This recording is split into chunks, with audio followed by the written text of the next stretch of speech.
Hi dear friends, आजच्या या second लेक्चरमध्ये आपण शिकणार आहोत की वेक्टरला मल्टिप्लाय कसं करायचं.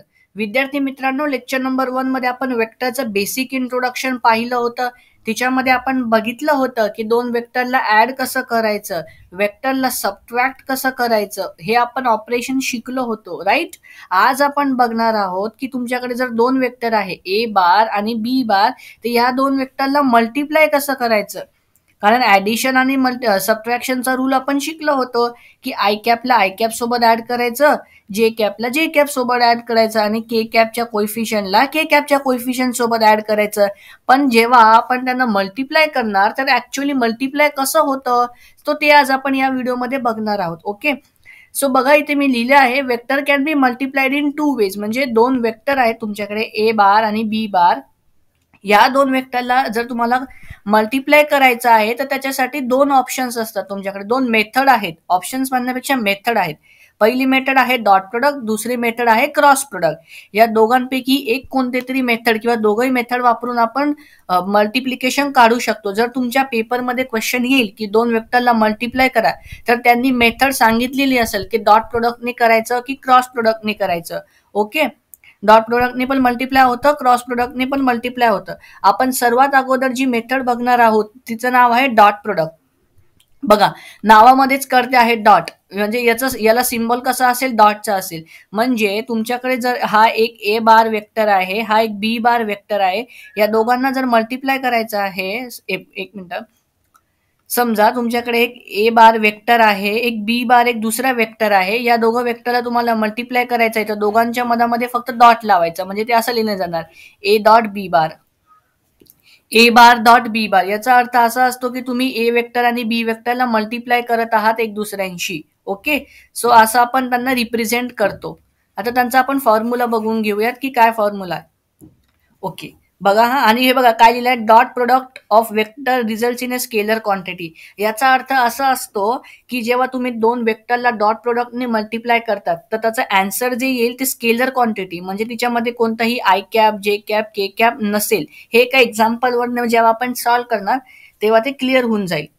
एक फॉर्म्युला बघा, समजा तुमच्याकडे कॅपिटल ए नावाचं वेक्टर आहे ज्याची व्हॅल्यू आहे x1 I cap plus y1 J cap plus z1 K cap. B नावाचं एक दुसरं वेक्टर आहे, त्याची व्हॅल्यू आहे x2 I cap plus y2 जे कॅप प्लस z2 के कॅप. आता हे x1 y1 z1 x2 y2 z2 ही काहीही व्हॅल्यू असू शकते. ओके, हे व्हॅल्यू काहीही असू शकते. तर यांना मल्टिप्लाय कसं करायचं बघा, जसं आपण ऍडिशन मध्ये काय केलं होतं, तर यांना मल्टिप्लिकेशन कसं डिनोट करणार, ए वेक्टर डॉट बी वेक्टर. तर यांना मल्टिप्लिकेशन ऍडिशन करताना आपण काय केलं होतं फ्रेंड्स, ऍडिशन करताना आपण x1 ला x2 सोबत ऍड केलं होतं, y1 ला y2 सोबत ऍड केलं होतं, z1 ला z2 सोबत ऍड केलं होतं. कारण हे के कॅप वाले सोबत आले, जे कॅप वाले सोबत आले, आय कॅप वाले आय कॅप सोबत आले. हे केलं आपण. आता मल्टिप्लाय करताना पण आपण तेच करणार, x1 ला x2 सोबत मल्टिप्लाय करणार, y1 ला y2 सोबत मल्टिप्लाय करणार, z1 ला z2 सोबत मल्टिप्लाय करणार आणि प्रत्येकाची आपण काय करणार, ऍडिशन करणार. म्हणजे त्याचा फॉर्म्युला येणार x1 x2 plus y1 y2 plus z1 z2. म्हणजे आपण काय करणार, I cap J cap K कॅपच्या कोइफिशियंटला ऍड करणार आणि दोघांना नंतर शेवटला त्यांचा रिझल्टला काय करणार, आपण ते ऍड करणार. ओके, सो हा फॉर्म्युला झाला तुमच्या दोन वेक्टरला डॉट प्रोडक्टने मल्टिप्लाय करायचा. आता तुम्ही बघा, हा जो मी फायनल आन्सर लिहिलाय, इथे कुठेही मी आय कॅप नाही लिहिला, इथे कुठेही मी जे कॅप नाही लिहिला, कुठेही के कॅप नाही लिहिला. I cap J cap K cap नसेल तर त्याला आपण काय म्हणतो, स्केलर क्वांटिटी. हाच बघा सेकंड पॉईंट मी लिहिला होता, कारण हा नीट मध्ये एक प्रश्न विचारला गेलाय, फिजिक्स मध्ये विचारला गेलाय, कारण वेक्टर टॉपिक फिजिक्स मध्ये पण आहे. डॉट प्रोडक्ट, जर दोन वेक्टरचं तुम्ही डॉट प्रोडक्ट केलं ना तर त्याचा रिझल्ट एक स्केलर क्वांटिटी येते. एक्झाम्पलच्या मदतीने आपण बघूयात. एक फळ्यावरती एक्झाम्पल आहे बघा, एक तुमच्याकडे एक ए वेक्टर आहे 4 आय कॅप प्लस 3 जे कॅप. ओके, एक बी वेक्टर आहे 2 आय कॅप प्लस 6 जे कॅप. तुम्हाला काय करायचं आहे, आता या दोन वेक्टरला मल्टिप्लाय करायचं आहे using dot product. Find a vector dot B bar, A B vector. तुम्हाला हे फाइंड आउट करायचं आहे, ए डॉट बी ची व्हॅल्यू फाइंड आउट करायची. तर कशी करणार, हा जो 4 आहे या 2 सोबत मल्टिप्लाय करणार, हा जो 3 आहे याला या 6 सोबत मल्टिप्लाय करणार आणि बाय डिफॉल्ट काय करणार, त्यांचं ॲडिशन घेणार आपण. बाय डिफॉल्ट काय करणार, त्यांचं ॲडिशन घेणार. म्हणजे ते किती येणार, 4 × 2 प्लस मधामध्ये प्लस येणार प्लस 3 × 6. मग 4 × 2 किती आलं, 8 प्लस 6 × 3 किती आलं, 18. 18 प्लस 8 किती आलं, 26. सो अशा प्रकारे तुम्ही दोन वेक्टरला मल्टिप्लाय करू शकता. आणि बघा, हे दोन वेक्टर होते, यांना मल्टिप्लाय केल्यानंतर एक स्केलर क्वांटिटी आपल्याला भेटली. 26 कशी आहे, एक स्केलर क्वांटिटी आहे. ओके. सो अजून एक 2-3 एक्झाम्पल आपण घेऊयात. आता सेकंड एक्झाम्पल बघा. समजा तुमच्याकडे एक ए नावाचं वेक्टर आहे ज्याची व्हॅल्यू आहे 2i plus 3j minus 4k. Okay. एक दुसरं वेक्टर आहे बी वेक्टर ज्याची व्हॅल्यू आहे minus 2i plus 3j plus 8k. ठीक आहे ना. काहीही व्हॅल्यू असू शकतात क्वेश्चनमध्ये. व्हॅल्यू काय आहे त्याच्याशी घेणं देणं नाही आपल्याला. आता आपण काय करणार, या दोन वेक्टरला आपल्याला मल्टिप्लाय करायचे. तर काय करणार, आय ची व्हॅल्यू आय सोबत मल्टिप्लाय करणार, -2 सोबत मल्टिप्लाय होणार. हा, ही 3j ची व्हॅल्यू ह्या j सोबत मल्टिप्लाय होणार. मग नंतर बघा, ही k ची व्हॅल्यू ह्या k सोबत मल्टिप्लाय होणार. अशा प्रकारे आपण दोन वेक्टरचं डॉट प्रोडक्ट काढू शकतो. मग त्याची व्हॅल्यू a डॉट बी ची व्हॅल्यू काय येणार, 2 × -2 प्लस 3 × 3 प्लस -4 × 8. ठीक आहे ना. आपण सर्वांना ऍड करतो पण मायनस साईन लावायची कोएफिशियंट मध्ये. 2 × -2 असतं -4, 3 × 3 असतं 9. हे किती असतं, 8 4चं किती असतं 32, पण मायनस साईन असल्यामुळे हे -32. सो -4 + 9 ची व्हॅल्यू आली 5. हे आलं 5 - 32. आता तुम्ही व्हॅल्यू याची कॅल्क्युलेट करून घ्यायची. ओके. सो मेन काय आहे की तुम्हाला मेथड कळाली पाहिजे. सो याचं फायनल आन्सर किती येत आहे, याचं फायनल आन्सर येत आहे -27. सो अशा प्रकारे तुम्ही दोन वेक्टरला मल्टिप्लाय करू शकता डॉट प्रोडक्टच्या मदतीने. ओके. सो डॉट प्रोडक्टची वर्किंग तर तुम्हाला कळाली. आता आपण डॉट प्रोडक्टचा फॉर्म्युला बघूयात. सर, मेथड करायल्यानंतर कोणता फॉर्म्युला, डॉट प्रोडक्टचा अजून एक फॉर्म्युला आहे ज्याच्यावरती 100% तुमच्या सीईटी पेपरमध्ये प्रश्न विचारतात. बघून घ्या फॉर्म्युला काय आहे तो. A vector dot B vector, आपण काय करतो, A dot B bar. Okay. So A vector dot B vector याची व्हॅल्यू असते magnitude of A into magnitude of B into cos theta. A dot B असते magnitude of A into magnitude of B into cos theta. आता theta काय आहे sir, बघा, ही आहे तुमची x coordinate, हा आहे तुमचा वाय कोऑर्डिनेट. ओके. सो हा एक वेक्टर आहे समजा एकच, हा एक वेक्टर आहे समजा V1, हा एक वेक्टर आहे तुमचा V2. या दोघांमध्ये काहीतरी अँगल आहे बघा ना. हा थिटा जो अँगल आहे ना त्याला आपण म्हणतो थिटा. म्हणजे theta is the angle between both the vector.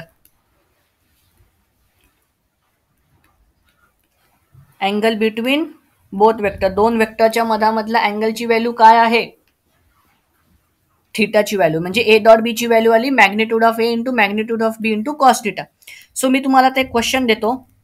बघा, मॅग्निट्यूड ऑफ ए ची व्हॅल्यू आहे 2, मॅग्निट्यूड ऑफ बी ची व्हॅल्यू आहे √2 आणि angle between both the vector आहे 45 degree. Angle between both the vector आहे 45 डिग्री. तर ए डॉट बी ची व्हॅल्यू काय येणार. हा क्वेश्चन तुमच्या सीईटी मध्ये किंवा बोर्ड एक्झाम मध्ये विचारला जाऊ शकतो. ठीक आहे. तुम्हाला मॅग्निट्यूड ऑफ ए ची व्हॅल्यू दिलेली आहे 2, मॅग्निट्यूड ऑफ बी ची व्हॅल्यू दिलेली आहे √2 आणि तुम्हाला सांगितलं आहे की दोघांमध्ये अँगल आहे 45 डिग्री. सो तुम्ही कसं सॉल्व्ह करणार. आता जर असा क्वेश्चन जर तुम्हाला दिसला तर तुम्ही म्हणाल की सर डॉट प्रोडक्टने वेक्टर मल्टिप्लाय करायचं माहितीये, पण हा प्रश्न कसं सॉल्व्ह करणार. सो याच्यासाठी फॉर्म्युला बघितला आपण. ए वेक्टर डॉट बी बार याचा फॉर्म्युला असतो magnitude of A into magnitude of B into cos theta. Okay. थोडंसं पेनला पण डार्क करूयात. ओके.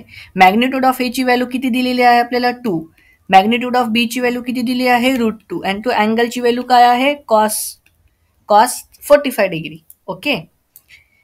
सो त्याची व्हॅल्यू आली 2 इंटू √2 इंटू कॉस 45 ची व्हॅल्यू असते 1/√2. हे 1/√2 कॅन्सल, तुमचा फायनल आन्सर आला 2.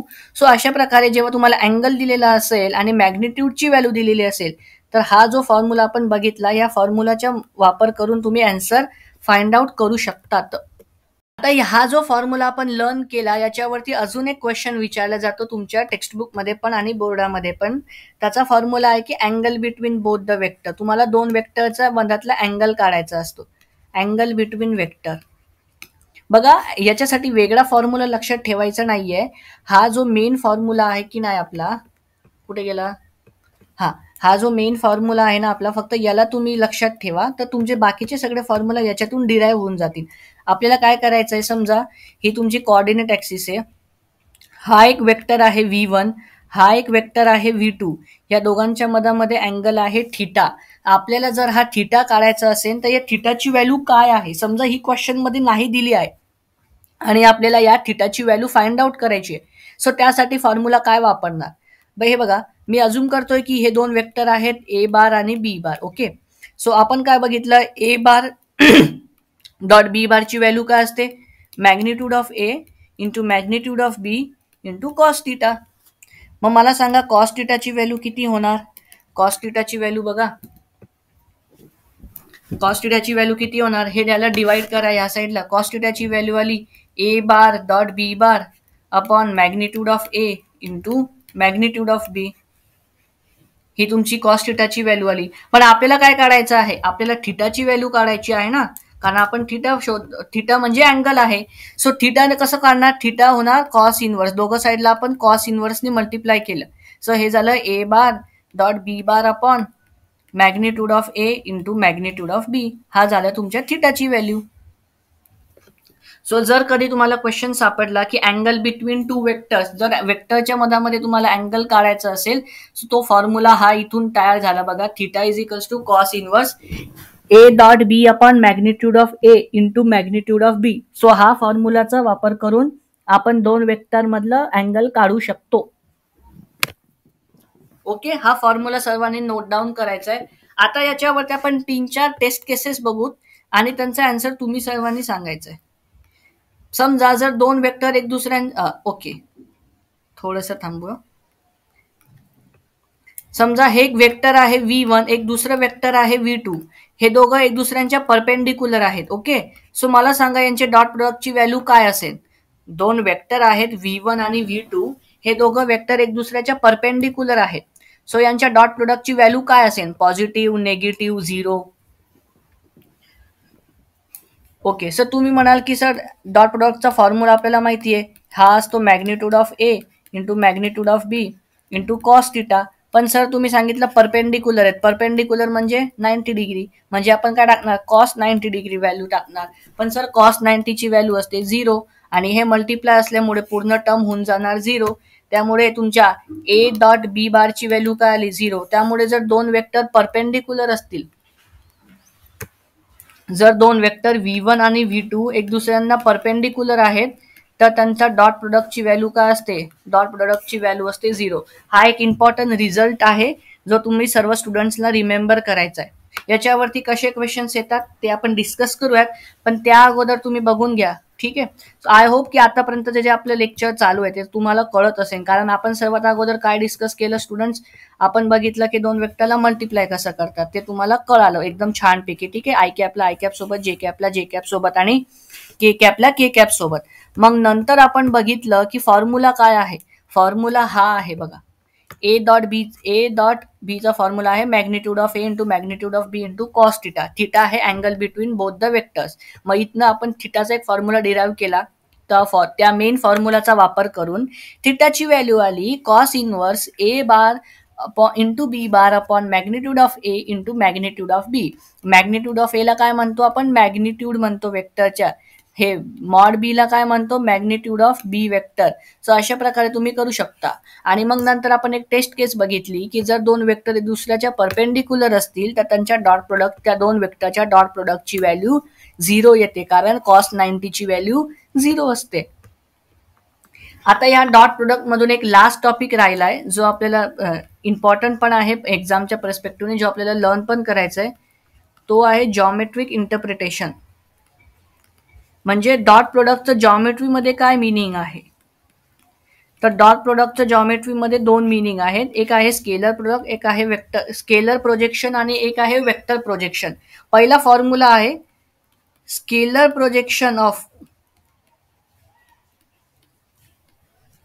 ए vector on B vector. Formula व्यवस्थित बघा. आपल्याला ए वेक्टरचं प्रोजेक्शन काढायचंय ऑन बी, ज्याच्या वरती काढायचंय, बी वेक्टरवर काढायचंय, त्याच्या मॅग्निट्यूडने डिवाइड करा आणि वरती त्यांचं डॉट प्रोडक्ट घ्या. A bar dot B bar upon magnitude of B. हा फॉर्म्युला झाला स्केलर प्रोजेक्शनचा. काय फॉर्म्युला आहे? ए ऑन बी काढायचं ना, तर ज्याच्या वरती काढायचं आहे त्याला डिनॉमिनेटर मध्ये त्याच्या मॅग्निट्यूडने डिवाइड करा. Okay friends, so second geometric meaning आहे वेक्टर प्रोजेक्शन. पहिलं काय बघितलं आपण? फर्स्ट वाला स्केलर प्रोजेक्शन. स्केलर प्रोजेक्शनचा फॉर्म्युला लक्षात ठेवायचा आहे का? नाही सर, तुम्ही सांगितलं ज्याच्यावरती काढायचं असेल त्याला डिनॉमिनेटर मध्ये डिवाइड करा मॅग्निट्यूडने आणि न्यूमरेटर मध्ये दोघांचं डॉट प्रोडक्ट घेऊन घ्या. तसंच वेक्टर प्रोजेक्शन आहे, vector projection of A vector on B vector. तर याचा फॉर्म्युला काय आहे? स्केलर प्रोजेक्शन काढायचं आहे ए वेक्टरचा ऑन. ठीक आहे, सो हे किती येणार? A vector dot B vector on म्हटल्यावर त्याचं मॅग्निट्यूडने डिवाइड करायचं. मग हे तर झालं सर स्केलर प्रोजेक्शन. वेक्टरमध्ये एक्स्ट्रा गोष्ट काय करायची आहे? याला तुम्ही काय करा, बी वेक्टर इथं लिहा आणि परत त्याला डिवाइड करा त्याच्या मॅग्निट्यूडने. म्हणजे हे आलं A vector dot B vector into B vector upon magnitude of B square upon magnitude of B स्क्वेअरनी तुम्ही त्याला डिवाइड करा. हाय फ्रेंड्स, आता आपण थोडीशी प्रॅक्टिस करणार आहोत. तर बघा, सर्वांनी फळ्यावरती लक्ष द्यायचंय. क्वेश्चन नंबर 1 वाचा. हा तुमच्या सॉल्ड एक्झाम्पल मध्ये दिलेला आहे टेक्स्टबुक मध्ये. एक्झाम्पल मध्ये तुम्हाला डॉट प्रोडक्ट काढायचा आहे ए डॉट बी बार, ज्याच्यामध्ये तुम्हाला मॅग्निट्यूड ऑफ ए दिलेला आहे 3, मॅग्निट्यूड ऑफ बी दिलेला आहे √6 आणि अँगल दिलेला आहे 45 डिग्री. सो मी तुम्हाला फॉर्म्युला सांगितला होता की जेव्हा तुम्हाला अँगल वगैरे दिलेला असेल, मॅग्निट्यूड दिलेलं असेल, तर डॉट प्रोडक्ट काय असतं? तर dot A vector dot B वेक्टरचा फॉर्म्युला असतो magnitude of A into magnitude of B into cos theta. हा फॉर्म्युला आपण आता थोड्या वेळापूर्वी बघितला होता. बस त्याच्यामध्ये फक्त व्हॅल्यूज टाका. मॅग्निट्यूड ऑफ ए ची व्हॅल्यू काय आहे?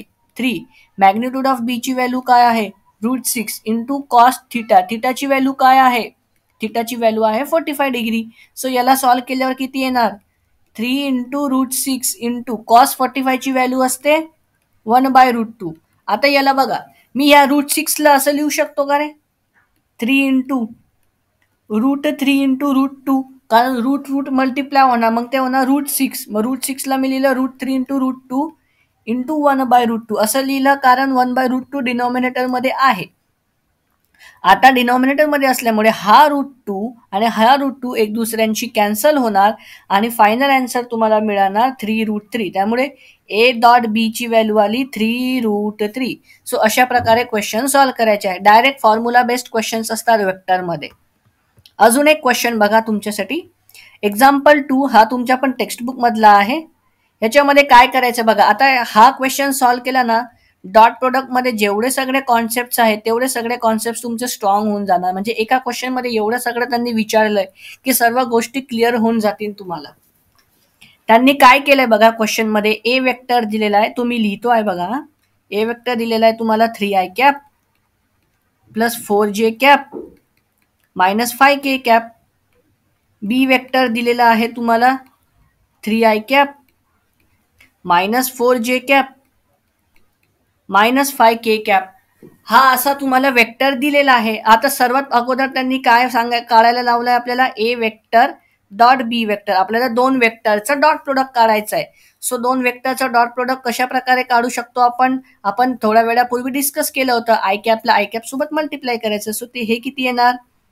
3 into 3 plus 4 into -4 plus -5 into -5. So याला सॉल्व्ह केल्यानंतर व्हॅल्यू बघा काय येते.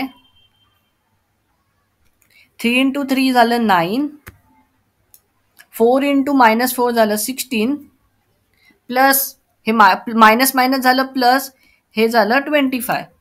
ओके, सो आय होप की हे तुम्हाला कळालं असेल की दोन वेक्टरला मल्टिप्लाय कसं करतात. सो याची व्हॅल्यू काय आली? 9 - 16 प्लस 25 हे झालं 18.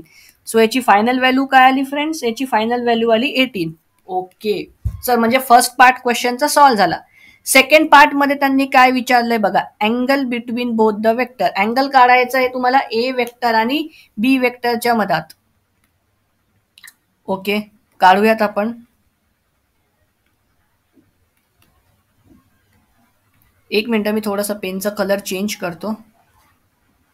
ओके, आता आपल्याला काय काढायचं आहे? अँगल. अँगलचा मी सेकंड आपल्याला काढायचा आहे अँगल. अँगलचा मी फॉर्म्युला लिहून दिला होता तुम्हाला सर्वांना.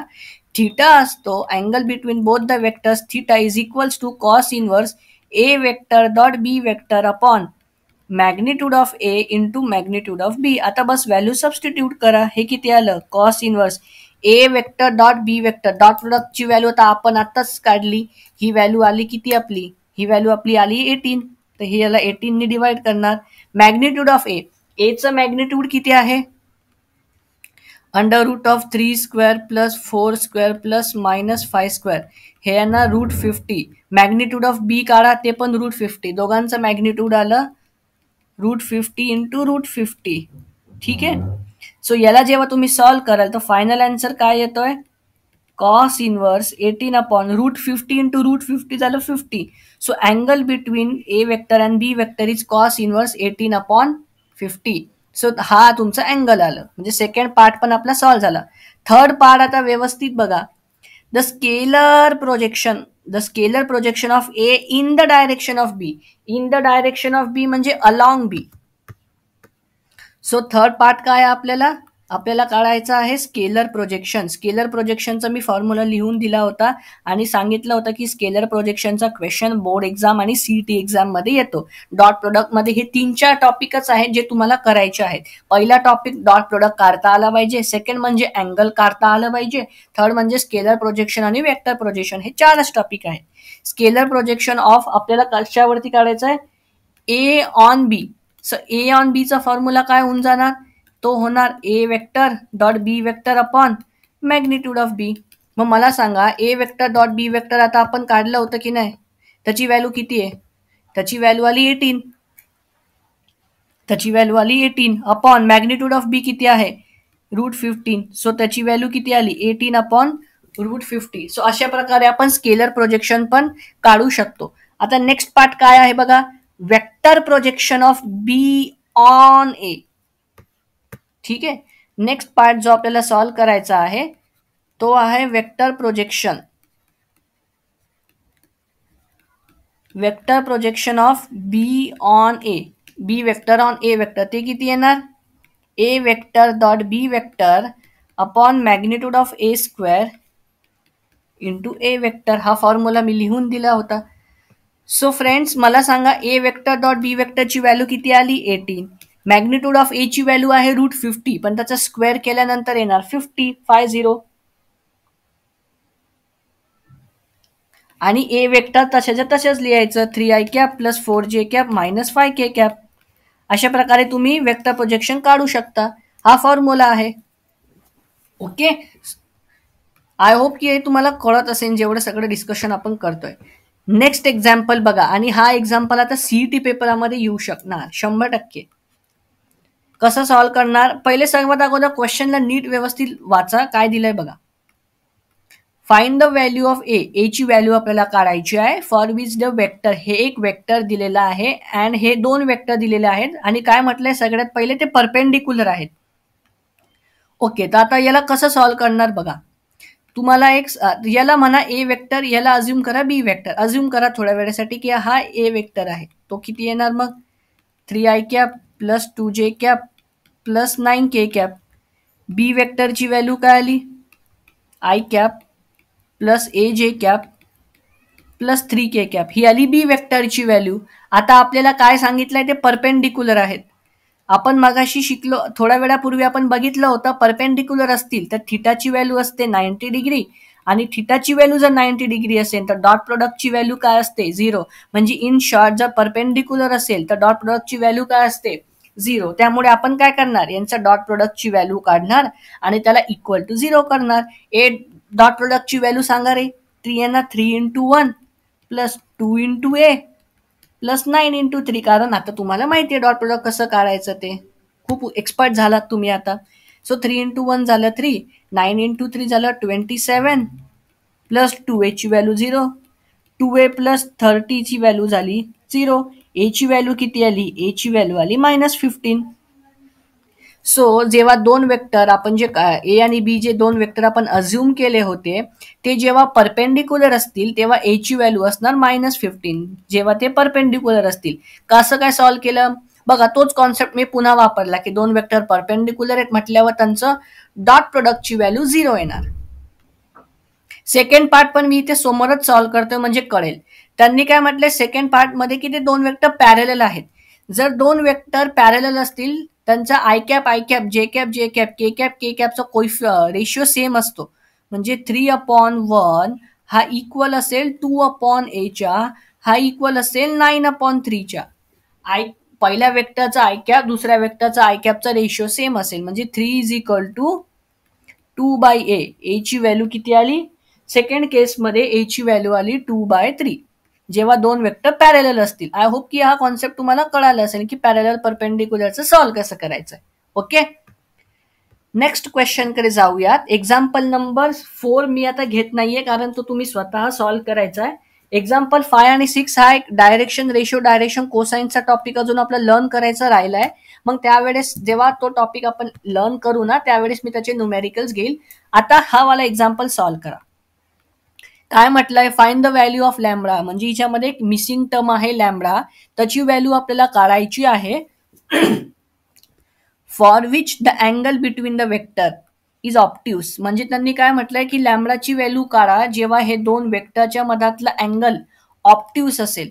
ऑप्ट्यूस अँगल म्हणजे अँगल ग्रेटर दॅन 90 डिग्री. मग मला सांगा कॉस थिटाची व्हॅल्यू ग्रेटर दॅन 90 असल्यावर कशी असते निगेटिव्ह असते कारण टिग्नोमेट्रीमध्ये हे कव्हर झालंय. ग्रेटर दॅन 90 म्हणजे सेकंड क्वाड्रंट मध्ये कॉस थिटा असतो निगेटिव्ह. कॉस थिटा निगेटिव्ह असल्यावर आता बघा ए वेक्टर डॉट बी वेक्टरची व्हॅल्यू काय असते magnitude of A into magnitude of B into cos theta. आता मॅग्निट्यूड ऑफ ए तर नेहमी पॉझिटिव्ह असतं मॅग्निट्यूड ऑफ बी पण नेहमी पॉझिटिव्ह आहे पण कॉस थिटाची व्हॅल्यू काय आली निगेटिव्ह. त्यामुळे ए बार डॉट बी बारची यांचा डॉट प्रोडक्टची व्हॅल्यू कशी येणार <0. आय होप हा कॉन्सेप्ट तुम्हाला कळाला असेल की जेव्हा तुम्हाला म्हटलं जाईल की दोन वेक्टरच्या मधामध्ये अँगल ऑप्ट्यूस आहे ऑप्ट्यूस अँगल म्हणजे त्यांचं डॉट प्रोडक्टची व्हॅल्यू निगेटिव्ह आहे. सो बस फक्त आता त्यांची डॉट प्रोडक्टची व्हॅल्यू काढा. ती किती येणार 2 लॅम्बडा स्क्वेअर इंटू 7 ते झालं 14 लॅम्बडा स्क्वेअर. 4 लॅम्बडा हे झालं -8 लॅम्बडा प्लस 1 इंटू लॅम्बडा हे झालं लॅम्बडा. हा काय झाला <0 झाला. सो हे झालं 14 लॅम्बडा स्क्वेअर -7 लॅम्बडा. हा कशाचा इक्वल आला <0. आता यामधनं तुम्ही काय करा लॅम्बडा कॉमन घ्या तर ते किती येणार 14 लॅम्बडा -7 <0.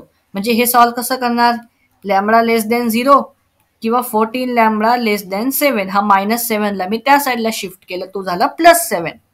मग आता 14 ने डिवाइड केलं काय येणार लॅम्बडा <2 आणि लॅम्बडा <0. सो इथून आपल्याला कळते की <0 आणि <2 म्हणजे लॅम्बडाची व्हॅल्यू बिलॉंग करते 0 पासून हे किती आलं 0 पासून 1/2 पर्यंत. लॅम्बडाची व्हॅल्यू काय येणार 0 पासून 1/2. हे 11 स्टँडर्ड मध्ये तुम्ही मॅथमॅटिकल इनइक्वेलिटी कसं सॉल्व्ह करतात ते कळालं असेल आणि शिकला असाल. ओके, सो मी त्याच्यावरती जास्त टाइम स्पेंड नाही करणार आहे. मेन कॉन्सेप्ट तुम्हाला ह्या क्वेश्चन मधून हाच लक्षात ठेवायचा आहे की जेव्हा दोन वेक्टरच्या मधामध्ये अँगल ऑप्ट्यूस दिलेला असेल त्यांचं डॉट प्रोडक्ट निगेटिव्ह असतं. हा क्वेश्चन तुमच्या एक्सरसाइज मध्ये आहे. Exercise 5.3 question number 2. हा क्वेश्चन बोर्डमध्ये येण्याचे खूप हाय चान्सेस आहेत त्यामुळे म्हणून मी याला घेतलेला आहे. आणि असे क्वेश्चन तुम्हाला JEE मध्ये सुद्धा सापडतील. हे असे kind of question JEE mains मध्ये येतात ऍडव्हान्स मध्ये नाही. क्वेश्चन बघा काय दिलेला आहे आधी व्यवस्थित प्रश्नाला वाचून घेऊयात. If A vector and B vector are two vector perpendicular to each other. यांनी काय म्हटलं आहे की ए बार आणि बी बार हे दोन वेक्टर आहेत. काय म्हटलेलं आहे त्यांनी लिहून घेऊयात आपण इकडे. ए बार आणि बी बार हे दोन वेक्टर आहेत. हे एक दुसऱ्यांच्या कसे आहेत परपेंडिक्युलर आहेत म्हणजे यांचा डॉट प्रोडक्टची व्हॅल्यू कशी असेल 0 असेल. कारण आता आपण नुकतंच शिकलेलो आहे असं तुम्ही रिझल्टला इंटरप्रेट करत चला. त्यांनी काय म्हटलंय हे प्रूव्ह करायचं आहे आपल्याला की magnitude of A plus magnitude of vector A plus vector बीचा square is equals to A bar minus B बारचा स्क्वेअर. मला सांगा हे ए वेक्टर बी वेक्टर जाऊ द्या आपला बेसिक अल्जेब्राचा फॉर्म्युला काय आहे ए प्लस बीच्या स्क्वेअर साठी तो फॉर्म्युला आहे ए स्क्वेअर प्लस 2ab प्लस बी स्क्वेअर. हा तर बेसिक फॉर्म्युला आहे ना, हे वेक्टर वगैरे जाऊ द्या. सो अज्युम करायचं यांना पण तोच फॉर्म्युला वापरायचा. ए वेक्टरचा स्क्वेअर काय येईल, मॅग्निट्यूड ऑफ एचा होल स्क्वेअर, याचा येईल मॅग्निट्यूड ऑफ बीचा whole square plus 2 times A vector dot B vector equal to, आता इथे पण तोच फॉर्म्युला वापरायचा. याचा फॉर्म्युला काय येणार, मॅग्निट्यूड ऑफ ए चा स्क्वेअर प्लस मॅग्निट्यूड ऑफ बी चा स्क्वेअर. आता इथे मायनस असल्यामुळे इथे येणार -2 ए वेक्टर डॉट बी वेक्टर. आता हे मल्टिप्लाय केलेत ना आपण, मल्टिप्लाय केलेत म्हणजे काय, डॉट लावलाय दोघांच्या मधामध्ये. ओके. आणि आता आपण थोड्या वेळापूर्वी बघितलं की वेक्टर परपेंडिक्युलर असल्यामुळे त्यांचा डॉट 0 आहे, म्हणजे हे टर्म पूर्ण काय होऊन जाणार 0, ही पूर्ण टर्म काय होऊन जाणार 0. ओके. बघा मी काय लॉजिक लावलं, व्यवस्थित क्वेश्चन मध्ये रीड करा. काय म्हटलंय त्यांनी, दोन वेक्टर परपेंडिक्युलर आहेत. जर दोन वेक्टर परपेंडिक्युलर आहेत तर त्यांचं डॉट प्रोडक्ट मी 0 केलं. नंतर त्यांनी म्हटलं होतं ए वेक्टर प्लस बी वेक्टरच्या स्क्वेअरची व्हॅल्यू. आता ए प्लस बी चा फॉर्म्युला काय असतो, ए स्क्वेअर प्लस 2ab प्लस बी स्क्वेअर. सो मी बस जिथं जिथं ए होतं तिथं ए वेक्टर टाकलं, ए वेक्टरचा स्क्वेअर केला तर मॅग्निट्यूड ऑफ मिळतं आपल्याला. ठीक आहे. सो मग इकडनं आपल्याला कळालं की magnitude of A square plus magnitude of B square is equal to magnitude of A square plus magnitude of B square, म्हणजे LHS इक्वल टू RHS. अशा प्रकारे आपण याला प्रूव्ह करू शकतो. ओके. आय होप हा एक्झाम्पल्स कळाला असेल. सो अशा प्रकारे आपण कोणत्याही दोन वेक्टरचा डॉट प्रोडक्ट काढू शकतो. सो डॉट प्रोडक्टचा जो टॉपिक आहे तो इथेच संपतो आहे माझ्यासाठी, पण तुमच्यासाठी हा टॉपिक इथे संपत नाहीये. तुम्हाला काय करायचं आहे, टेक्स्टबुक मध्ये सॉल्व्ड एक्झाम्पल, मिसलेनियस एक्झाम्पल आणि एक्सरसाइज मधले जेवढे सगळे क्वेश्चन्स आहेत डॉट प्रोडक्टचे, ते सर्व एक्झाम्पल्स तुम्हाला सोडवायचे आहेत. आता आपण नेक्स्ट टॉपिक बघूया, वेक्टर प्रोडक्ट. जसं स्टार्टिंगला मी सांगितलं होतं की दोन वेक्टरला मल्टिप्लाय करायचे दोन मेथड आहेत, एक आहे डॉट मेथड, एक आहे क्रॉस मेथड. तर आता आपण क्रॉस मेथड बघूयात. तर आता आपण बघूयात सेकंड मेथड, जिचं नाव आहे क्रॉस प्रोडक्ट. बघा नावामध्येच लिहिलेलं आहे क्रॉस, त्यामुळे तुमच्याकडे जर वेक्टर आहे ए वेक्टर आणि बी वेक्टर, आणि जर तुम्हाला या दोघांना मल्टिप्लाय करायचं आहे तर तुम्ही दोघांमध्ये काय लावणार, क्रॉसचा सिम्बॉल लावणार. याला आपण रीड करतो ए क्रॉस बी. क्रॉस प्रोडक्टने आपण मल्टिप्लाय करतो, या डिनोट अशा प्रकारे केलं जातं. Result is a vector quantity. बघा आपण जेव्हा डॉट प्रोडक्ट शिकत होतो तेव्हा मी तुम्हाला सांगितलं की तुमच्याकडे दोन वेक्टर आहे, ए वेक्टर बी वेक्टर. जेव्हा यांना आपण डॉट प्रोडक्टने मल्टिप्लाय करतो तेव्हा त्याचं एक फिक्स्ड व्हॅल्यू येते, एक कॉन्स्टंट व्हॅल्यू असते, त्याला आपण म्हणतो स्केलर. पण जेव्हा तुम्ही दोन वेक्टरला क्रॉस प्रोडक्टने मल्टिप्लाय करता तर त्याची रिझल्ट कसा येतो, एक वेक्टर क्वांटिटी येते, म्हणजे रिझल्ट मध्ये आय कॅप, जे कॅप आणि के कॅप प्रेझेंट असतो. ठीक आहे. सो या गोष्टी लक्षात ठेवायच्या आहेत. आता डायरेक्टली आपण येऊया त्यांच्या फॉर्म्युलाज वरती. बघून घ्या. समजा तुमच्याकडे ए नावाचं वेक्टर आहे ज्याची व्हॅल्यू आहे x1 I cap plus y1 J cap plus z1 K cap. B नावाचा वेक्टर आहे x2 I cap plus y2 जे कॅप प्लस z2 के कॅप. आणि जर तुम्हाला ए क्रॉस बी काढायचा आहे, ए क्रॉस बी का, आता तुम्हाला दोन वेक्टरचं क्रॉस प्रोडक्ट काढायचं आहे, तर ही मॅट्रिक्स बनवून घ्यायची. इथं लिहायचं I cap, J cap, K cap, आणि इथं त्याची पहिल्या वेक्टरचे कोएफिशियंट, खालती लिहायचे दुसऱ्या वेक्टरचे कोएफिशियंट. आणि ही 3x3 मॅट्रिक्स बनल्यानंतर फक्त हिचं डिटर्मिनंट काढायचं. हिचं काय काढायचं, डिटर्मिनंट काढायचं. मग डिटर्मिनंटची व्हॅल्यू काय येणार, आय कॅप, याला सोडून द्या, म्हणजे y1 into z2 minus z1 y2.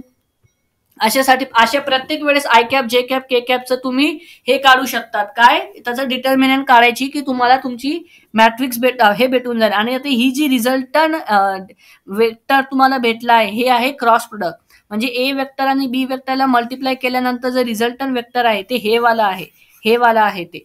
आता फक्त फॉर्म्युला लक्षात ठेवा कसा आलाय, प्रूफ समजून घ्या त्याचं. आपण एक एक्झाम्पल वरनं सॉल्व्ह करूयात.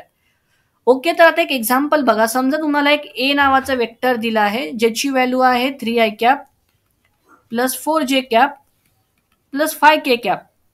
एक बी नावाचा वेक्टर तुम्हाला दिलेला आहे त्याची व्हॅल्यू आहे I cap plus j cap plus K cap.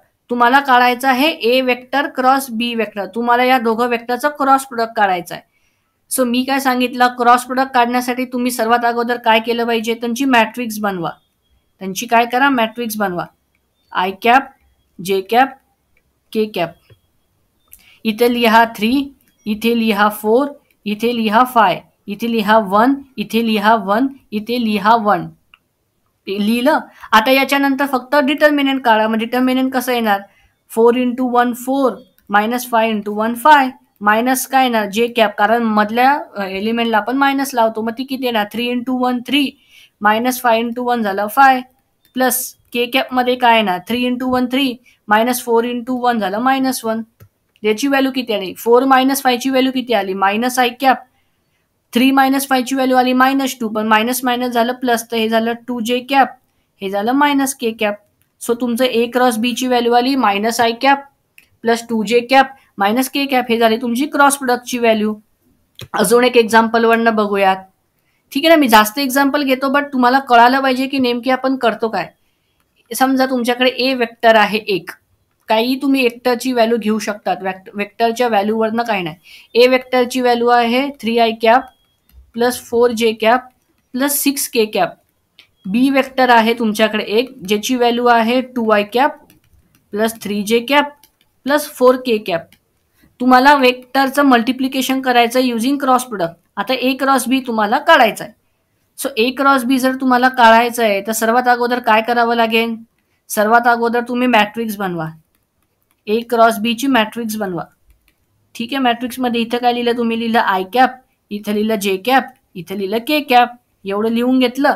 त्यानंतर काय करायचंय? आता जे कोइफिशियंट आहे त्यांची व्हॅल्यू लिहा. इथे लिहा 3, इथे लिहा 4, इथे लिहा 6, इथे लिहा 2, इथे लिहा 3, इथे लिहा 4. आणि नंतर काय करा? नंतर या दोघांचं फक्त क्रॉस मल्टिप्लाय करा. मग इकडे काय येणार? आय कॅप सोबत काय येणार? आता सांगा मला, आय कॅपची व्हॅल्यू सोबत काय येणार? यांना दोघांना क्रॉस मल्टिप्लाय करा. हे आलं 4 × 4 मायनस 6 × 3 मायनस जे कॅप बरोबर काय आलं? 3 × 4 मायनस 6 × 2 प्लस के कॅप बरोबर काय आलं? 3 × 3 9 मायनस 4 × 2 8. सो आता याला सॉल्व्ह करा. 4 × 4 आलं 16, 6 × 3 आलं 18, 16 मायनस 18 असते -2 आय कॅप, हे झालं -2 आय कॅप. 4 × 3 असते 12, 6 × 2 असते 12, 12 12 मायनस 0 प्लस के कॅप बरोबर काय आलं? 9 - 8 किती असतं? 1. तर याची व्हॅल्यू किती आली? -2 I cap plus K cap. So A cross B, जे आपल्याकडे दोन वेक्टर होते ए आणि बी, त्यांना क्रॉस मल्टिप्लिकेशन केल्यानंतर ए क्रॉस बी ची व्हॅल्यू काय आली? 2i cap -2i cap plus के कॅप. अशा प्रकारे तुम्ही कोणत्याही दोन वेक्टरला दिलं असेल तर तुम्ही क्रॉस प्रोडक्टच्या मदतीने त्यांना मल्टिप्लाय करू शकता. तर आता आपण बघूयात काही इम्पॉर्टंट रिझल्ट जे तुम्हाला लक्षात ठेवावे लागतील क्रॉस प्रोडक्टसाठी. सगळ्यात पहिले ही सायक्लिक प्रॉपर्टी जी आहे ती तुम्ही लक्षात ठेवायची. ही सायक्लिक प्रॉपर्टी जर लक्षात ठेवली तर मग हे तुम्हाला खालचे लक्षात ठेवायची गरज नाही, हे तुम्ही स्वतःहून डिराईव्ह करू शकता. ते सायक्लिक प्रॉपर्टी काय आहे त्याला डिटेलमध्ये बघूया. हा बघा, हा आहे आय कॅप, हा आहे जे कॅप, हा आहे के cap. I cap, J cap, K cap काय आहेत? हे I cap, J cap, K cap आहेत युनिट वेक्टर. युनिट वेक्टर हे बघा, आय क्रॉस जे, जेव्हा तुम्ही आय कॅपला जे cross K cap, J cap सोबत क्रॉस मल्टिप्लाय करता तेव्हा तुम्हाला भेटतं के कॅप. जेव्हा तुम्ही जे कॅपला आणि के कॅपला मल्टिप्लाय करता तर पुढचं भेटतो आय कॅप. जेव्हा तुम्ही आय कॅप आणि जे कॅपला करता तेव्हा भेटतं के कॅप. ही झाली सायक्लिक प्रॉपर्टी. ही झाली फॉरवर्ड डायरेक्शन मध्ये. ही काय झाली तुमची? फॉरवर्ड डायरेक्शन मध्ये. आता निगेटिव्ह डायरेक्शन मध्ये कसं याचं करणार? निगेटिव्ह डायरेक्शन मध्ये बघा, जेव्हा तुम्ही आय कॅप आणि के कॅपला मल्टिप्लाय करतात म्हणजे I cap into K cap, तर तुम्ही काय आलेत? अँटी क्लॉकवाईज आलेत ना. जर तुम्ही अँटी क्लॉकवाईज आले तर मायनस साईन लावायची फक्त. I cap into K cap काय येणार? जे कॅप, पण ते मायनस जे कॅप येणार. म्हणजे आय कॅप बघा इथे, म्हणजे हे आय कॅप इंटू के कॅपची व्हॅल्यू असेल मायनस जे कॅप. कळालं? जर पुढे जात असू आपण तर प्लस लावायचं, जर मागं येत असू आपण तर मायनस साईन लावायची. मग त्याच प्रकारे जे कॅप इंटू आय कॅपची व्हॅल्यू काय येणार? जे कॅप इंटू आय कॅपची व्हॅल्यू येणार मायनस के कॅप, कारण आपण अँटी क्लॉकवाईज डायरेक्शन मध्ये आलोय. जर तुम्ही अँटी क्लॉकवाईज डायरेक्शन मध्ये आलात तर मायनस साईन लावा. प्लस डायरेक्शन म्हणजे असं क्लॉकवाईज जर गेलात तर प्लस साईन, असं अँटी क्लॉकवाईज जर आलात तर मायनस साईन. बघा, आणि ह्या तीन लक्षात ठेवायचं. आय क्रॉस आय ची व्हॅल्यू असते 0, जे क्रॉस जे ची व्हॅल्यू असते 0, के क्रॉस के ची व्हॅल्यू असते 0. ह्यात हे तीन रिझल्ट लक्षात ठेवायचे. आता मला सांगा आय क्रॉस जे ची व्हॅल्यू काय येईल? आता आपण हे जे मी फॉर्म्युला जिथे बनवलेत ते आपण लक्षात नाही ठेवणार तर या टेबलवरनं हा जो सर्कल आहे याच्यावरनं प्रूव्ह करू. आय क्रॉस जे ची व्हॅल्यू काय येणार, आय क्रॉस जे ची व्हॅल्यू येणार के प्लस के कॅप.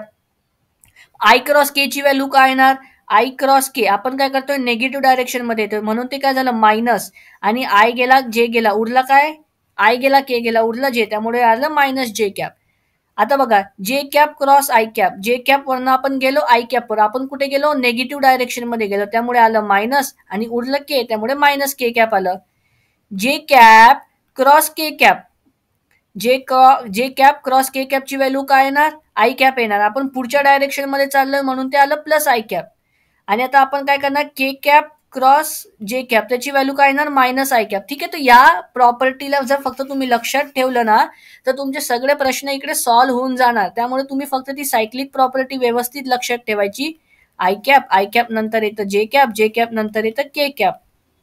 हे जर तुम्ही लक्षात ठेवलं ना तर तुमचे ऑलमोस्ट सगळे क्वेश्चन सॉल्व्ह होऊन जातील. त्यामुळे फक्त ही सायक्लिक प्रॉपर्टी महत्वाची आहेत. ओके, सो फ्रेंड्स आता बघा आपण जेव्हा डॉट प्रोडक्ट शिकत होतो तेव्हा मी तुम्हाला काही फॉर्म्युलेज लिहून दिले होते angle between both the vectors. ते फॉर्म्युले इथं पण वापरले जाणार. ते जर डॉट प्रोडक्ट साठी कोणता फॉर्म्युला आहे तर क्रॉस प्रोडक्ट साठी वेगळा फॉर्म्युला आहे. ए क्रॉस बी, दोन वेक्टर आहेत ए वेक्टर आणि बी वेक्टर, त्यांचा क्रॉस प्रोडक्ट इक्वल असते magnitude of A into magnitude of B into sine theta. Dot product मध्ये काय होतं, डॉट प्रोडक्टची व्हॅल्यू होती magnitude of A into magnitude of B into cos theta. बघा म्हणजे डॉट प्रोडक्ट मध्ये होतं कॉस थिटा, डॉट प्रोडक्ट मध्ये काय होतं फ्रेंड्स कॉस थिटा, आणि क्रॉस प्रोडक्ट मध्ये काय आलं साइन थिटा. सो ही एक इम्पॉर्टंट प्रॉपर्टी तुम्ही लक्षात ठेवायची आहे की ए क्रॉस बी ची व्हॅल्यू असते magnitude of A into magnitude of B into sine theta, आणि थिटा काय असतं, थिटा असते angle between both the vector. त्यामुळे मी साइन थिटाला असं लिहू शकतो का, A vector cross B vector upon magnitude of A into magnitude of B. हो लिहू शकतो. मग दोघं साईडला जर मग साइन इनवर्स घेतला तर थिटाची व्हॅल्यू येणार sine inverse A vector cross B vector upon magnitude of A into magnitude of B. ही झाली तुमची थिटाची व्हॅल्यू. म्हणजे जर तुम्हाला दोन वेक्टरच्या मध्यामध्ये अँगल काढायचा असेल तर तुम्ही हा फॉर्म्युला वापरून अँगल काढू शकता. आता अँगल काढायला दोन मेथड आहे, एक तर तुम्ही डॉट प्रोडक्टने पण काढू शकता, क्रॉस प्रोडक्टने पण काढू शकतात. ओके, सो समजा एक एक्झाम्पल घेऊयात आपण. समजा जर तुम्हाला मॅग्निट्यूड ऑफ ए ची व्हॅल्यू दिलेली आहे 3, मॅग्निट्यूड ऑफ बी ची व्हॅल्यू दिलेली आहे 8, आणि तुम्हाला म्हटलं आहे की दोन वेक्टरच्या मधामध्ये अँगल आहे 30 डिग्री. तुम्हाला ए क्रॉस बी ची व्हॅल्यू काढायची आहे, दोघं वेक्टरचा क्रॉस प्रोडक्ट काढायचा आहे. सो कसं सॉल्व्ह करणार या क्वेश्चनला बघा. याच्यासाठी आपण काय वापरणार, फॉर्म्युला वापरणार. ए क्रॉस बी चा फॉर्म्युला काय आहे, magnitude of A into magnitude of B into sine theta. मग मॅग्निट्यूड ऑफ ए ची व्हॅल्यू आली 3, मॅग्निट्यूड ऑफ बी ची व्हॅल्यू आली 8, आणि थिटाची व्हॅल्यू काय दिलेली आहे 30 डिग्री. त्यामुळे आपण काय लिहिणार साइन 30 डिग्री. 3 इंटू 8 किती असतं 24 इंटू साइन 30 डिग्रीची व्हॅल्यू किती असते 1/2. त्यामुळे हे किती आलं 12. त्यामुळे ए क्रॉस बी ची व्हॅल्यू काय आली, ए क्रॉस बी ची व्हॅल्यू आली 12 युनिट्स. ओके फ्रेंड्स, तर आता आपल्याला लास्ट टॉपिक डिस्कस करायचं आहे जॉमेट्रिक इंटरप्रिटेशन. जेव्हा आपण डॉट प्रोडक्ट शिकत होतो तेव्हा सुद्धा आपण जॉमेट्रिक इंटरप्रिटेशन बघितलं होतं डॉट प्रोडक्ट साठी. आता आपण बघूयात की जॉमेट्रिक इंटरप्रिटेशन काय आहे क्रॉस प्रोडक्ट साठी.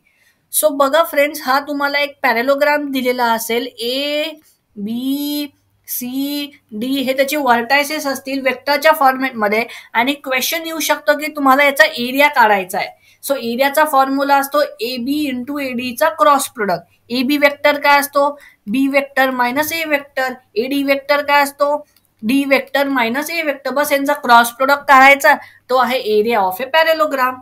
सेकंड फॉर्म्युला काय आहे एरिया ऑफ ए ट्रायंगल. समजा हा ट्रायंगल तुम्हाला दिलेला आहे एबीसी, आणि याची साइड्स जे आहे ते तुम्हाला वेक्टरच्या फॉर्मॅटमध्ये दिलेले आहेत, म्हणजे I cap J cap K captcha फॉर्मॅटमध्ये जर दिलेले असतील, आणि जर तुम्हाला एरिया विचारला असेल ट्रायंगलचा, तो असतो एरिया काय असतो ट्रायंगलचा half into base into height. मग हाफ तर आलं, बेसची व्हॅल्यू काय आली बीसी, ठीक आहे ना. मग ए बी इंटू एसी ची व्हॅल्यू तुम्ही काढायची, तो असतो तुमचा एरियाचा फॉर्म्युला.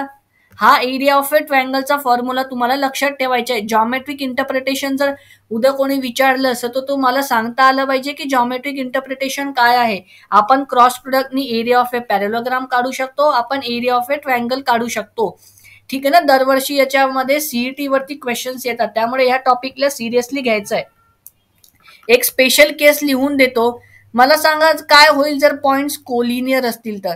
3 पॉइंट्स आहे P1, P2, P3. हे पॉइंट्स कोलिनियर आहेत. कोलिनियर म्हणजे काय, एका कोणत्या तरी लाईनवरती लाय करतायत. मग मला सांगा 3 पॉइंट जर एकाच लाईनवर कधी लाय करत असतील तर तुम्ही त्याचं ट्रायंगल कधी बनवू शकता का? नाही, तसं तुम्ही कधी ट्रायंगल बनवू शकत नाही. मग जर ट्रायंगलच नसेल बनणार तर ट्रायंगलचा एरिया काय येणार? ट्रायंगलचा एरिया येणार 0. आणि ट्रायंगलच्या एरियाचा फॉर्म्युला काय? Half into A B into A C. म्हणजे जर 3 पॉइंट्स तुम्हाला कोलिनियर दिले असतील तर A B into A C ची व्हॅल्यू कशी करायची? 0. या दोघांचं क्रॉस प्रोडक्ट कसं असेल? 0. क्रॉस प्रोडक्ट 0 आहे तेव्हा कुठेतरी तुम्ही ट्रायंगल नाही बनवू शकत आहे ना.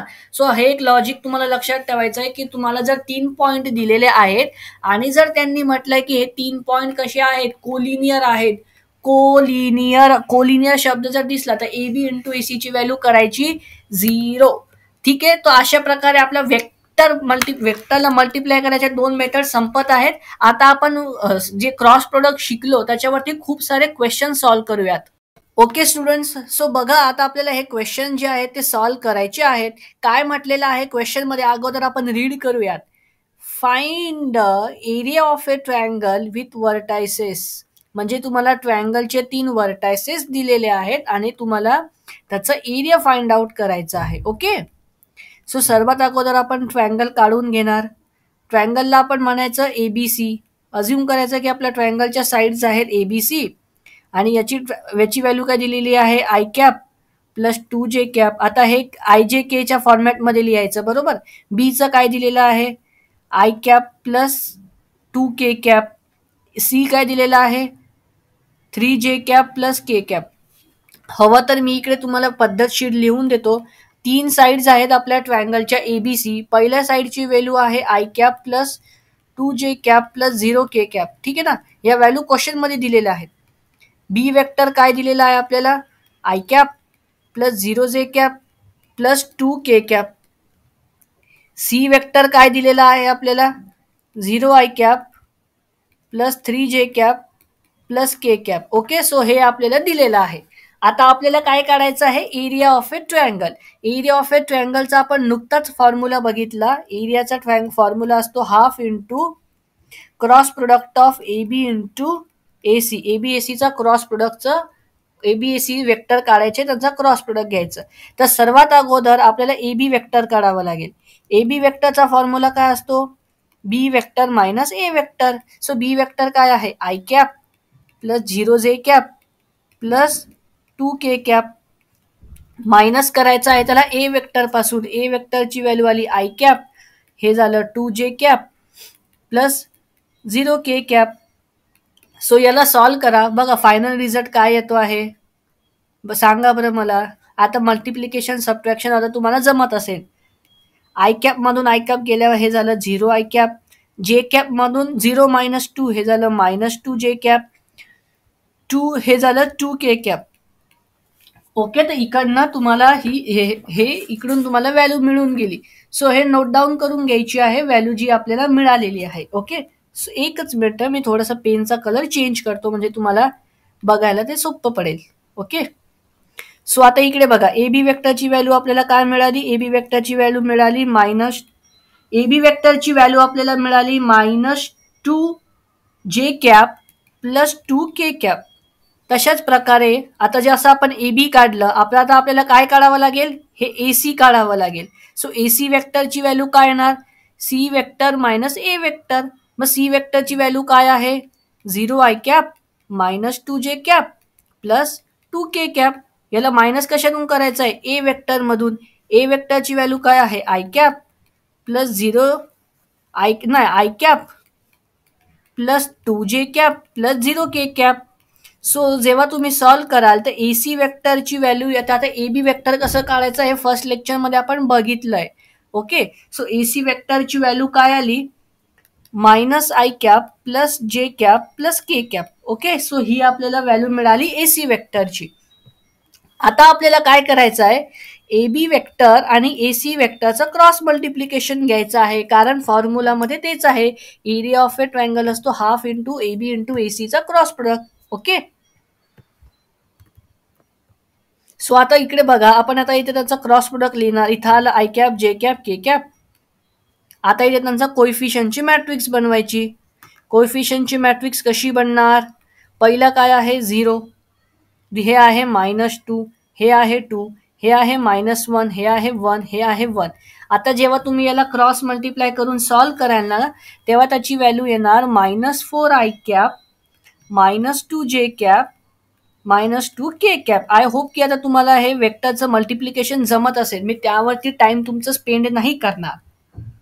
ओके, सो आता आपल्याला काय काढायचं आहे, एरिया. एरियाचा फॉर्म्युला असतो half into magnitude of A B into AC. A B into एसीला वेक्टरचं मल्टिप्लाय केल्यावर आपल्याला काय मिळालं, हे वेक्टर मिळालं. याचं मॅग्निट्यूड किती आहे, याचं मॅग्निट्यूड आहे √24. सो याचा आन्सर होऊन जाणार √24/2. एरिया किती आलं, √24/2. आपल्याला काय करायचं, 3 साइड दिलेले होते बरोबर. आपण ए बी काढलं, एसी काढलं, त्याचं वेक्टरचं मल्टिप्लिकेशन काढलं, त्याचं मॅग्निट्यूड काढल्यानंतर डिवाइड केलं त्याला 2 ने. ते झालं एरियाचा फॉर्म्युला. ओके, सो आता आपण नेक्स्ट क्वेश्चन बघूयात, हा वाला. अच्छा, हा एक इझी क्वेश्चन आहे आणि हा सीईटी एक्झाम मध्ये येतो, दरवर्षी येतो. तर क्वेश्चन मध्ये बघा तुम्हाला काय म्हटलेलं आहे आणि तुम्हाला काय फाइंड आउट करायचं आहे ते पण बघा. त्यांनी तुम्हाला ए डॉट बी ची व्हॅल्यू विचारलेली आहे. ए डॉट बी ची व्हॅल्यू आपल्याला माहिती, ती असते magnitude of A into magnitude of B into cos theta. Magnitude of A ची व्हॅल्यू काय दिलेली आहे त्यांनी 5, मॅग्निट्यूड ऑफ बी ची व्हॅल्यू काय दिलेली आहे 13. पण थिटाची व्हॅल्यू त्यांनी क्वेश्चन मध्ये दिलेली आहे का, नाही सर, थिटाची व्हॅल्यू दिलेली नाहीये. मग कॉस मध्ये काय पुट करायचं, आपल्याला थिटाची व्हॅल्यू काढावी लागणार. तर कशी काढणार व्हॅल्यू, तर त्यांनी बघा आपल्याला क्रॉस प्रोडक्टची व्हॅल्यू दिलेली आहे. ए वेक्टर क्रॉस बी वेक्टरचं आपल्याला माहिती आहे. ए क्रॉस बी ची व्हॅल्यू असते magnitude of A into magnitude of B into sine theta. Magnitude of A ची व्हॅल्यू काय दिलेली आहे 5, याची व्हॅल्यू काय दिलेली आहे 30. थिटा तर आपल्याला काढायचा आहे, पण त्यांनी ए क्रॉस बी ची व्हॅल्यू पण दिलेली आहे 25. ओके, सो त्यांनी ए क्रॉस बी ची व्हॅल्यू काय दिलेली आहे 25. हे झालं 1, हे झालं 5. म्हणजे साइन थिटाची व्हॅल्यू किती आली, साइन थिटाची व्हॅल्यू आली 5/13. मग आता कॉस थिटाची व्हॅल्यू कशी येणार, साइन थिटावरून कॉस थिटा कसं काढायचं, आय होप ते तुम्हाला माहित असेल. Sine square theta plus cos square थिटाची व्हॅल्यू असते 1. हा फॉर्म्युला वापरायचा, sine square theta plus cos square थिटाची व्हॅल्यू असते 1. मग कॉस थिटा इकडनं आला √1 मायनस साइन स्क्वेअर थिटा, म्हणजे √1 मायनस 25/169. सो त्याची व्हॅल्यू जेव्हा तुम्ही सॉल्व्ह करणार ना, सो त्याची व्हॅल्यू येणार +-12/13. व्हॅल्यू काय येणार +-12/13. सो आता आपण थिटाची व्हॅल्यू काय आली +-12/13. सो आपण ए डॉट बी आपल्याला काढायचं आहे. सो ए डॉट बी असतं magnitude of A into magnitude of B into cos theta. Magnitude of A ची व्हॅल्यू 5, मॅग्निट्यूड ऑफ बी ची व्हॅल्यू 13, कॉस थिटाची व्हॅल्यू आली +-12/13. आता कसं करणार, आता आपण हा 13 आणि हा 13 झाला कॅन्सल. सो याची व्हॅल्यू आली +-5 इंटू 12, याची व्हॅल्यू आली +-60. +-60. मग एक्झॅक्ट व्हॅल्यू काय येईल बघा, जर थिटाची व्हॅल्यू 0 पासून 90 डिग्री मध्ये जर असेल, जर 0ची व्हॅल्यू 0 to 90 डिग्री असेल, 0 to 90 म्हणजे फर्स्ट क्वाड्रंट, त्यावेळेस कॉस थिटा असतो पॉझिटिव्ह, त्यामुळे व्हॅल्यू येणार +60. पण जर तुमचा थिटा 90 to 180 डिग्रीच्या मधामध्ये असेल, म्हणजे सेकंड क्वाड्रंट, त्यावेळेस साइन कॉस थिटा असतो निगेटिव्ह, त्यामुळे व्हॅल्यू येणार -60. सो ह्या 2 केसेस तुम्हाला लक्षात ठेवायच्या आहेत. ओके, आता नेक्स्ट क्वेश्चन वर आपण येऊयात, जो की फार महत्वाचा क्वेश्चन आहे. बघूयात आपण हा क्वेश्चन. बघा, एक्झाम्पल नंबर 9. हा तुमच्या टेक्स्टबुक मध्ये दिलेला आहे. मी as it is question copy करतो आहे, पण याचं सोल्युशन बघा आपण कसं सॉल्व्ह करणार, म्हणजे तुम्हाला अप्रोच कळायला पाहिजे की क्वेश्चन दिसल्यानंतर अप्रोच कसा करायचा. सो क्वेश्चन मध्ये काय म्हटलेलं आहे, show that the 3 points with position vector this are collinear. मी सांगितलं होतं मगाशी जेव्हा आपण क्रॉस प्रोडक्ट शिकत होतो तेव्हा 3 पॉइंट जर कोलिनियर असेल तर एरिया ऑफ ए ट्रायंगल 0 करायचं. 3 पॉइंट जर कोलिनियर दिलेले असतील तुम्हाला कुठेही तर एरिया ऑफ ए ट्रायंगलची व्हॅल्यू काय येणार 0. मग एरिया ऑफ ए ट्रायंगलची व्हॅल्यू काय असते, half into magnitude of A B vector into A C vector. मग ए बी वेक्टरचे मॅग्निट्यूड काढा. ए बी वेक्टर असतो B vector minus A vector. आता मी त्याच्यावरती जास्त टाइम स्पेंड नाही करणार कारण ते तुम्हाला माहित आहे. तर त्याची व्हॅल्यू येते -2i plus 3j minus 3k. मग ए बी नंतर ए सी वेक्टर काढा. ए सी वेक्टर असते C vector minus A vector. त्याची व्हॅल्यू जर तुम्ही काढला तर ती येते -4i plus 6j minus 6k. Okay, हे झाली ए बी ची व्हॅल्यू, ही झाली ए सी ची व्हॅल्यू. आता आपल्याला काय करायचं आहे, half into magnitude of A B into magnitude of A C ची व्हॅल्यू 0 करायची आहे. कारण त्यांनी काय म्हटलेलं आहे, की पॉइंट्स कोलिनियर आहेत. कोलिनियर आहेत तर ते आपल्याला हे प्रूव्ह करून द्यायचं आहे. ओके, मग आता आपण काय काढू, A B vector into A C वेक्टरची व्हॅल्यू काढूयात. A B vector into A C vector कसं काढणार, इथं येणार आय कॅप, इथं येणार जे कॅप, इथं येणार के कॅप.